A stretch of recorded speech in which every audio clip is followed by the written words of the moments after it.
Hello guys, आज की video में आपके लिए लेकर आए हैं डिफ़ॉल्ट नोटिफिकेशन साउंड सेट कैसे करें। सो गाइस, वीडियो स्टार्ट से पहले वीडियो को लाइक करें, चैनल को सब्सक्राइब करें और बेल आइकन दबाना ना भूलें।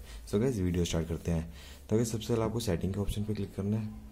सेटिंग पे क्लिक करने के बाद आपको यहाँ पे साउंड एंड वाइब्रेशन का ऑप्शन आ रहा है,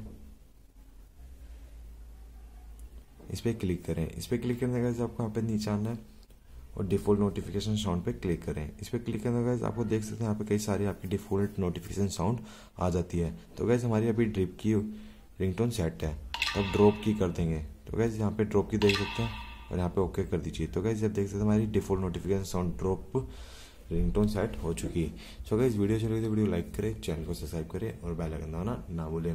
थैंक्स फॉर वॉचिंग वीडियो, मिलते हैं नेक्स्ट वीडियो में।